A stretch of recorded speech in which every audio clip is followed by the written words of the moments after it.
Hello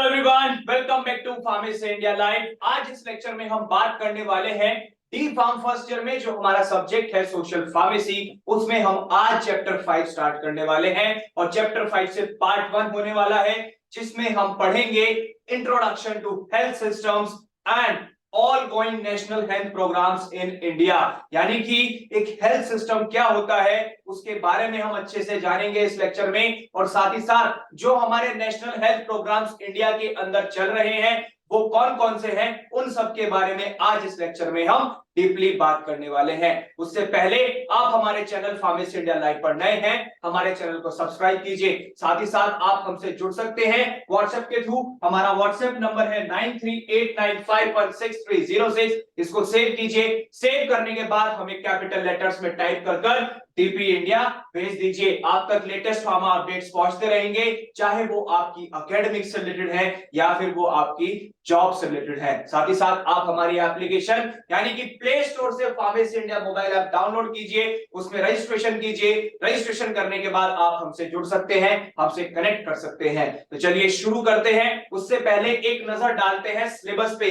कि हमें syllabus में क्या पढ़ना है, जो पीसीआई यानी कि फार्मेसी काउंसिल ऑफ इंडिया ने हमें प्रिस्क्राइब किया है। इस चैप्टर में हमें पढ़ना है कि इंट्रोडक्शन क्या होता है हेल्थ सिस्टम्स का, और जितने भी हमारे ऑनगोइंग नेशनल हेल्थ प्रोग्राम चल रहे हैं इंडिया के अंदर, यानी कि उनके ऑब्जेक्टिव्स क्या है, फंक्शंस क्या है, एक आउटकम क्या है, इन सब के बारे में हमें इस लेक्चर में डिटेल में पढ़ना है। तो चलिए शुरू करते हैं। सबसे पहले तो बात आती है कि what is a health system. अगर यहां मैं क्वेश्चन लगा दूं तो आप क्या जानते हैं एक हेल्थ सिस्टम के बारे में, या हमें क्या पता है हेल्थ सिस्टम के बारे में। तो सबसे पहला जो वर्ल्ड हेल्थ ऑर्गेनाइजेशन, जिसे आप विश्व स्वास्थ्य संगठन के नाम से जानते हैं, उनके अकॉर्डिंग जो हेल्थ सिस्टम है यानी कि एक हेल्थ सिस्टम वो है जहां पर जितनी भी एक्टिविटीज होती हैं उसमें जो सबसे प्रथम स्थान रखता है, या जो एक प्राइमरी पर्पस होता है हमारा, वो ये होता है कि हम कैसे अपनी हेल्थ को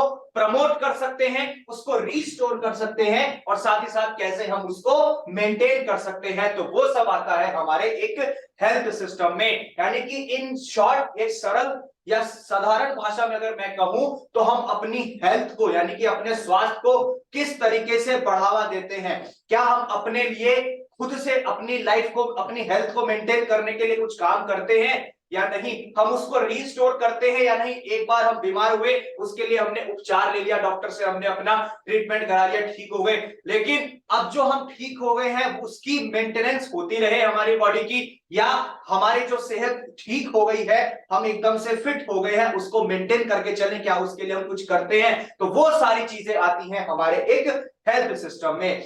आगे जो हेल्थ केयर सिस्टम है हमारा, उसे हमने बेसिकली उसके मल्टीपल कंपोनेंट्स है, उसे आगे फर्दर डिवाइड किया है। जैसे हेल्थ प्रमोशन है, इसी तरीके से प्राइमरी हेल्थ केयर है, साथ ही साथ स्पेशलिस्ट सर्विसेज है। तो हमने इसे 3 कैटेगरीज में डिवाइड किया है अपने हेल्थ केयर सिस्टम को। अब बात करते हैं कि हेल्थ सिस्टम इन इंडिया, कि एक जो हमारा हेल्थ सिस्टम है इंडिया में वो किस तरीके का है। तो सबसे पहला जो हेल्थ है हमारा, बेसिकली एक सेंटर रहा है इंसानों का हमारे भारत में, कि जब से भी हमारा शुरुआत हुई है, या हम ये कह लें हमारे पूर्वजों से, पुरखों से प्रथा चलती आ रही है कि सबसे मेन कंसर्न जो रहा है इंसानों का वो सिर्फ और सिर्फ सेहत के ऊपर रहा है, जिसके चलते 2 मेडिकल सिस्टम आए थे जो कि लॉन्च हुए थे इंडिया में एंशिएंट टाइम्स में। वो थे आयुर्वेदा और सिद्धा, जहां पर जो हमारा इंडियन सिस्टम है वहां पर जो एक नॉलेज होती थी लोगों को कि अपनी लाइफ को कैसे वो एक लंबे समय तक जी सकते हैं, उसे और कैसे बढ़ा सकते हैं, उसका जो हमें ज्ञान मिला था, या उसका जो हमें पता चला था कैसे हम अपने सेहत को ठीक रख सकते हैं, वो एंशिएंट टाइम्स में यानी कि हमारे जो पूर्वजों का समय रहा था,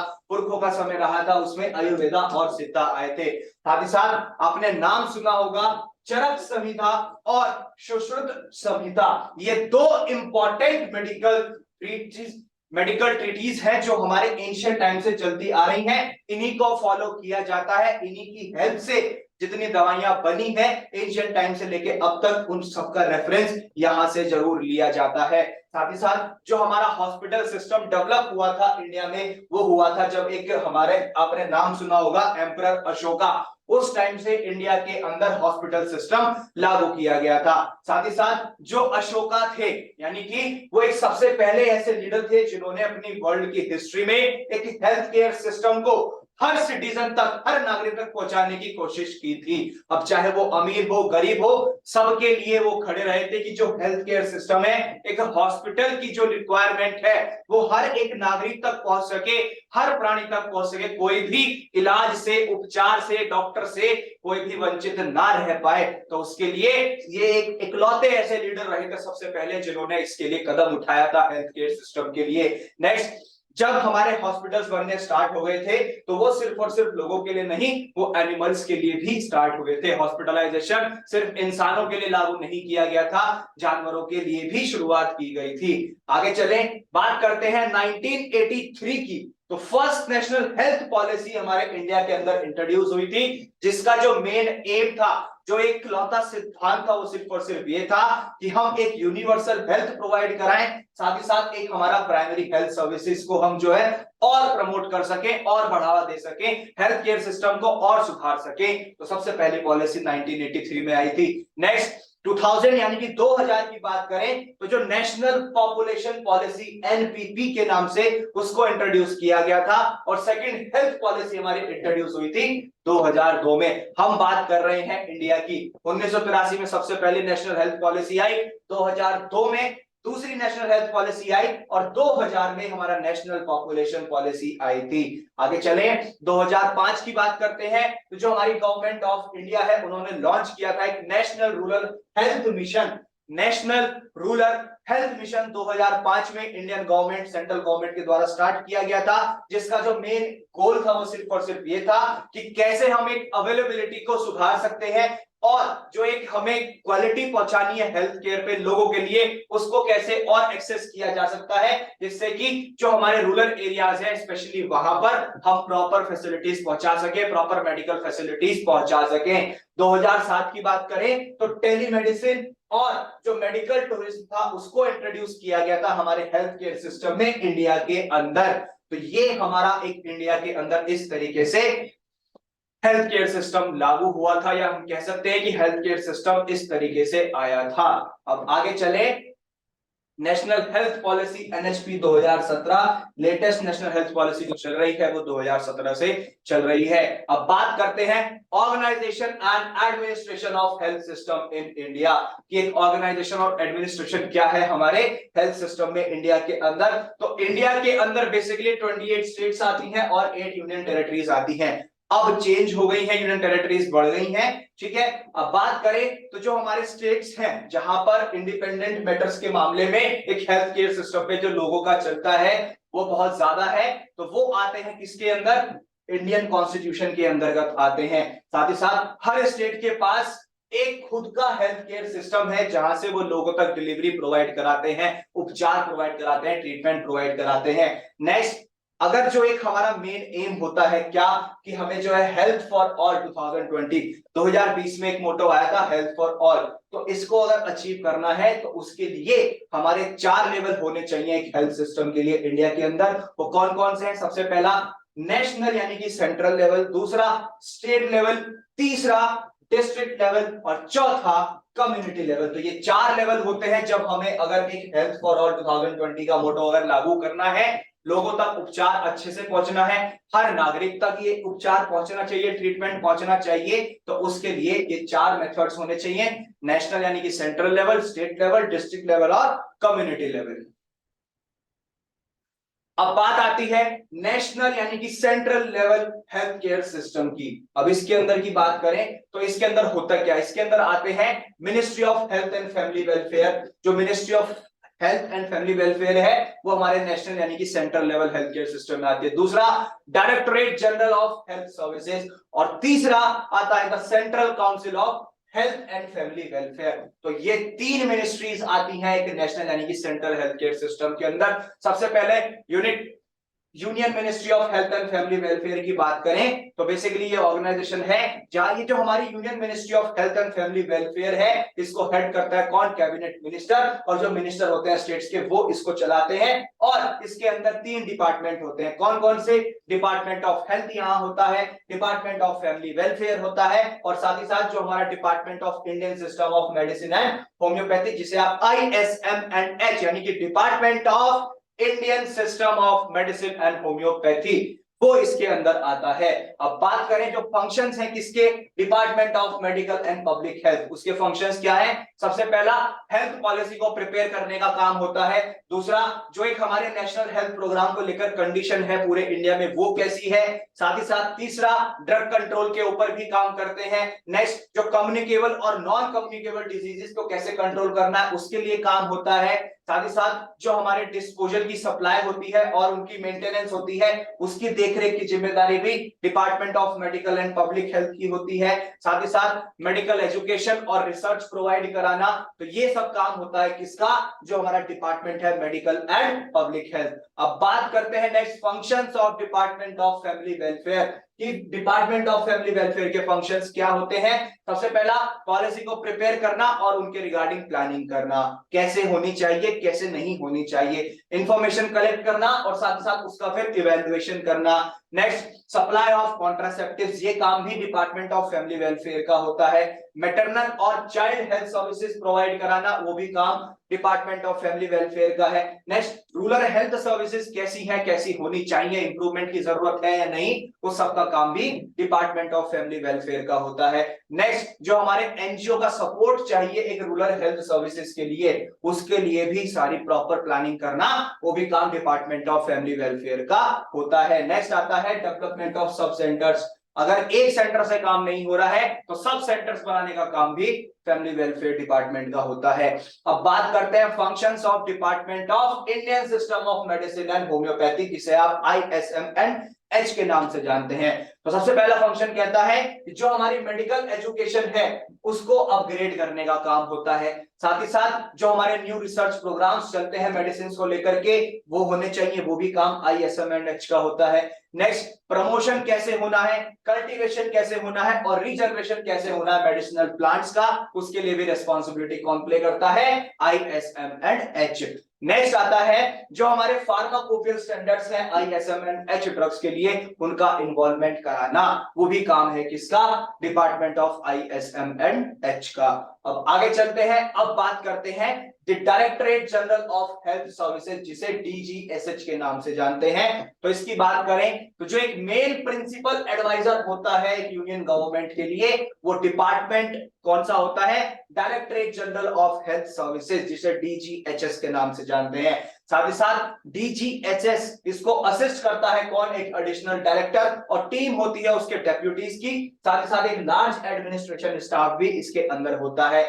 नेक्स्ट इसके अंदर 3 यूनिट्स होती हैं, सबसे पहली आती है medical care and hospital, next आती है पब्लिक हेल्थ और लास्ट आती है इसके अंदर जनरल हेल्थ। अब आगे चलते हैं, अब बात करते हैं कि स्पेसिफिक फंक्शंस क्या है हमारे DGHS के। तो सबसे पहला फंक्शन है कि जो इंटरनेशनल हेल्थ रिलेशंस हैं और हमारे क्वारंटीन है उसको मेंटेन कराने का काम होता है, साथ ही साथ ड्रग स्टैंडर्ड्स को किस तरीके से कंट्रोल करना है वो रेस्पॉन्सिबिलिटी होती है। नेक्स्ट मेडिकल स्टोर डिपो कहां होने चाहिए कितने होने चाहिए उस सब की रेस्पॉन्सिबिलिटी DGHS की होती है। पोस्ट ग्रेजुएट ट्रेनिंग करानी है या नहीं करानी उसकी रेस्पॉन्सिबिलिटी होती है, साथ ही साथ मेडिकल एजुकेशन एंड रिसर्च उसके लिए रेस्पॉन्सिबिलिटी प्ले करता है DGHS।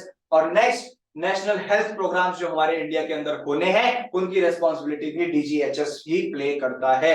नेक्स्ट आता है नेशनल मेडिकल लाइब्रेरी, ये मेडिकल लाइब्रेरी भी बहुत जरूरी होती है तो उसकी रेस्पॉन्सिबिलिटी भी कौन निभाता है, DGHS। अब बात करते हैं सेंट्रल काउंसिल ऑफ हेल्थ, ये सेंट्रल काउंसिल ऑफ हेल्थ क्या होती है। बेसिकली जो हमारा सेंट्रल काउंसिल है हेल्थ का, ये सबसे पहले सेटअप हुआ था किससे, प्रेसिडेंशियल ऑर्डर से, कब, 9 अगस्त 1952 यानी कि 9 अगस्त 1952 में under the article of 263 of constitution of India, Indian constitution article आया था 263, उसके अंतर्गत प्रेसिडेंशियल ऑर्डर पे यानी कि प्रेसिडेंट के ऑर्डर पे सेंट्रल काउंसिल ऑफ हेल्थ बनाई गई थी। इसे एस्टैब्लिश करने का मेन पर्पस ये था कि एक डेवलपमेंट हो सके और जो एक सेंटर और एक स्टेट गवर्नमेंट होती है उनके बीच के रिलेशंस अच्छे हों और उसके चलते पब्लिक हेल्थ केयर सिस्टम और अच्छे से सुधारा जा सके, उसको इंप्रोवाइज किया जा सके। जो भी हमारे नेशनल हेल्थ प्रोग्राम्स इंप्लीमेंट होते हैं, जो मेजर्स होते हैं हमारे नेशनल हेल्थ को लेकर के, वो अच्छे से इंप्लीमेंट हो सके, अच्छे से लागू हो सके, तो उसके लिए सेंट्रल काउंसिल बनाई गई थी। नेक्स्ट ऑर्गेनाइजेशन की बात करें तो यहाँ पर union ministry of health and family welfare जो है ये चेयरमैन होते हैं इस काउंसिल के, साथ ही साथ स्टेट हेल्थ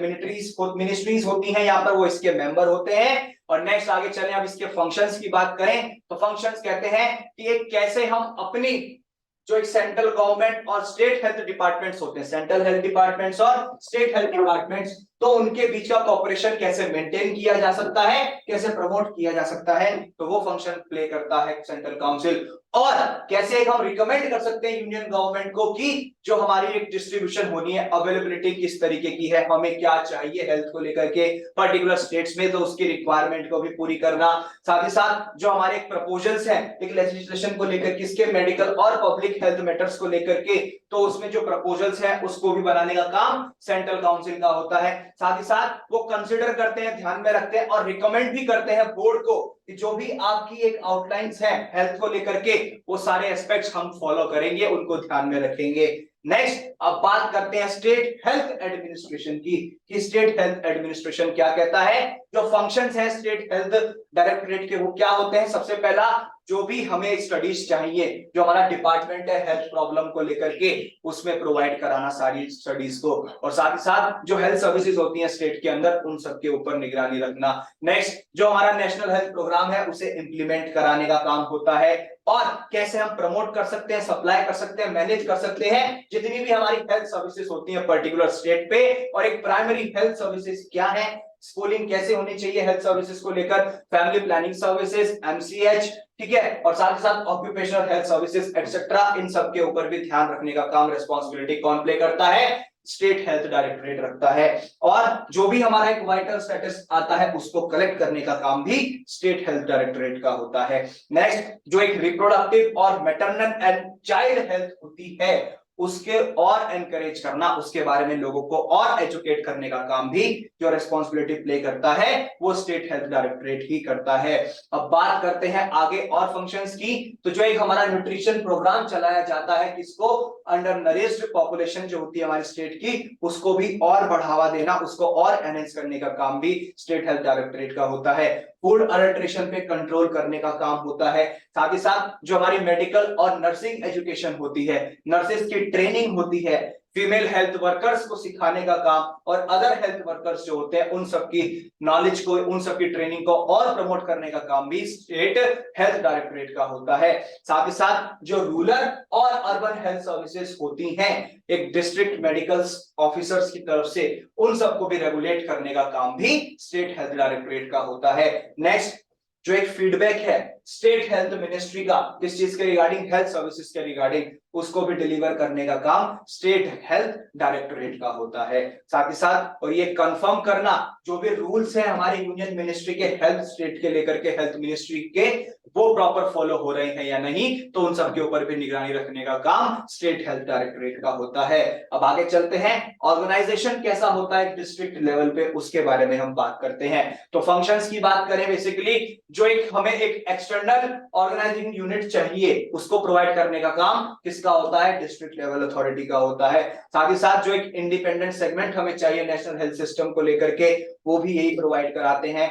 नेक्स्ट, जो एक हमें मिडिल लेवल मैनेजमेंट ऑर्गेनाइजेशन चाहिए, मिडिल लेवल ऑर्गेनाइजेशन जो हमको चाहिए उसको भी कौन प्रोवाइड कराता है, डिस्ट्रिक्ट लेवल अथॉरिटी। साथ ही साथ हमारे डिस्ट्रिक्ट्स में जो मेन काम है, प्रिंसिपल यूनिट जो होती है मैनेजमेंट की इंडिया के अंदर, उसे जो कलेक्टर कहते हैं बेसिकली, वो ठीक से काम हो रहा है या नहीं, साथ ही साथ जो एक हमारा स्टेट और रीजनल स्ट्रक्चर जो होता है बेसिकली उसके बीच में लिंक कैसा है, स्ट्रॉन्ग है या नहीं। और जो एक हमारे पेरिफेरल लेवल स्ट्रक्चर्स होते हैं जैसे पीएचसी हैं, सब सेंटर्स होते हैं दूसरी साइड पर, उन सबके बीच के लिंक कैसे हैं, वो भी ठीक से काम कर रहे हैं या नहीं, तो उसको लिए भी डिस्ट्रिक्ट लेवल ही रिस्पॉन्सिबल होता है। अब बात करते हैं कि मेजर्स क्या होते हैं इफेक्टिव इंप्लीमेंटेशन के नेशनल हेल्थ प्रोग्राम्स के। तो सबसे पहले आता है कि हम कैसे इंप्रोवाइज कर सकते हैं सर्विसेज की क्वालिटी को, हम किस तरीके से जो हमारी हेल्थ सर्विसेज है उसे और इंप्रूव कर सकते हैं। साथ ही साथ इंप्लीमेंटेशन जो होता है प्रोग्राम्स का वो और किस तरीके से इंप्रूव किया जा सकता है।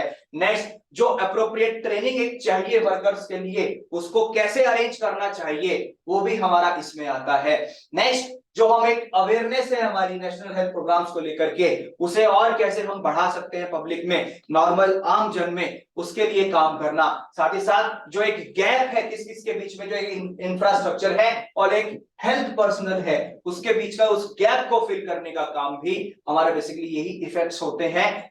कैसे हम एक effective national health programme implement कर सकते हैं, तो उसके लिए ये कुछ स्टेप्स उठाने होते हैं। नेक्स्ट, अब बात करते हैं national vector borne disease control programme. सबसे पहला जो हमारा बेसिकली ये प्रोग्राम आता है नेशनल हेल्थ को लेके वो है national vector borne disease control programme, जिसे आप एनवीबीडीसीपी के नाम से जानते हैं। एनवीबीडीसीपी इसमें क्या है बेसिकली, मिशन क्या था इसमें बेसिकली होता ये है, ये एक्सेलरेट एक्शन टुवर्ड्स एक अपना काम करते हैं किसकी तरफ, जो एक मोर्टालिटी रेट होता है उसे रिड्यूस करते हैं किसके कंपैरिजन में, जो डिजीज होती है मलेरिया, डेंगू और जॉन्डिस जो हो जाते हैं बेसिकली उसको जो है ये रिड्यूस करने में मदद करते हैं। साथ ही साथ काला आजार जो हो जाता है उसको एलिमिनेट करने का मिशन था। लिम्फेटिक फिलरेसिस को एलिमिनेट करने का मेन मिशन था। अब बात करें स्ट्रैटेजी की, तो स्ट्रैटेजी कहती है डिजीज मैनेजमेंट होना चाहिए, साथ ही साथ वेक्टर मैनेजमेंट हमारा इंटीग्रेट होना चाहिए। नेक्स्ट, सपोर्टिव इंटरवेंशंस हमारे पास होने चाहिए और एनवायरमेंट मैनेजमेंट भी हमारे पास होना चाहिए, तब जाकर हम एक ठीक से काम कर पाएंगे। नेक्स्ट है नेशनल एंटी मलेरिया प्रोग्राम, जिसे हम नैम्प के यानी कि NAMP के नाम से जानते हैं। बेसिकली 1953 में ये एक्ट हमारा आया था और साथ ही साथ जो ऑब्जेक्टिव था वो ये था कि जो एक मोर्बिडिटी रेट बढ़ रहा था मलेरिया को लेकर के उसे रिड्यूस किया जा सके, तो उसके लिए नेशनल एंटी मलेरिया प्रोग्राम लाया गया था। नेक्स्ट आया था 195HMMEP। बेसिकली इसका ऑब्जेक्टिव क्या था, जो हमारा ट्रांसमिशन होता है मलेरिया का, कैसे जब कोई एक एंटायर वेक्टर्स या जो उसका एलिमिनेशन होता है उसे किल करने का, तो बेसिकली उसे हम उसके ट्रांसमिशन को खत्म ही कर दें। साथ ही साथ जो एक पीरियड है सिकनेस का और कैसे हम डेथ को प्रिवेंट कर सकते हैं मलेरिया से, उसको रिड्यूस किया जा सके, तो एक मेन ऑब्जेक्टिव ये था। नेक्स्ट, एक हमारी जो इंडस्ट्रियल और एग्रीकल्चरल प्रोग्रेस है उसको मेंटेन किया जा सके, तो वो भी एक मेन ऑब्जेक्टिव था। और जो एक हमारे अचीवमेंट्स हैं उनको कैसे हम रिटेन कर सकते हैं, मान लिया अगर हमने इन पे काम कर लिया, ट्रांसमिशन को खत्म कर दिया और हमने बेसिकली एक जो सिकनेस का टाइम पीरियड है उसे भी रिड्यूस किया, तो उसे कैसे रिटेन कर सकते हैं, एक मेन ऑब्जेक्ट ये भी था।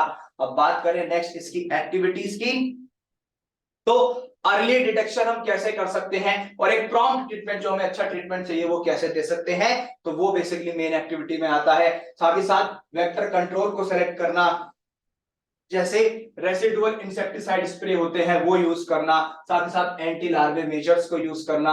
नेक्स्ट, पर्सनल प्रोटेक्शन मेथड्स जो होते हैं हमारे उनको यूज करना, साथ ही साथ ट्रेनिंग कैसे दी जानी चाहिए हेल्थ पर्सनल को उसके ऊपर काम करना, और साथ ही साथ जो हमारे इको व्हीकल्स होते हैं, इको व्हीकल्स हैं या जो इक्विपमेंट्स है, डायग्नोस्टिक किट्स हैं, उनका इनपुट होना, उनका यूज करना, वो भी बहुत हेल्पफुल होता है। तो ये था पूरा पार्ट 1 हमारा, जहां पर हमने पूरा इंट्रोडक्शन पढ़ा कि हेल्थ सिस्टम क्या होता है और साथ ही साथ जो हमारे ऑनगोइंग नेशनल हेल्थ प्रोग्राम्स हैं, उससे पहले कि नेशनल हेल्थ प्रोग्राम्स कैसे इंडिया के अंदर आए गए थे, कैसे हेल्थ केयर सिस्टम स्टार्ट हुआ था, कौन सबसे पहले हमारे हेल्थ केयर सिस्टम को इंडिया के अंदर लाया गया था, कौन सी बुक्स को रेफर किया जाता है, और साथ ही साथ हमने आज स्टार्ट कर दिया इस पार्ट में कि हमारे जो नेशनल हेल्थ प्रोग्राम्स हैं वो कौन कौन से हैं। तो नेक्स्ट पार्ट में इसी को कंटिन्यू करेंगे, जो नेशनल हेल्थ प्रोग्राम्स हैं इंडिया के अंदर उन्हीं को ही हम कंटिन्यू करेंगे, उन्हीं के बारे में पढ़ेंगे। होपफुली आपको इस लेक्चर में सारे टॉपिक्स क्लियर हुए होंगे, आपको समझ आया होगा। इसी तरीके की मोर अपडेट्स के लिए बने रहिए फार्मेसी इंडिया लाइव के साथ।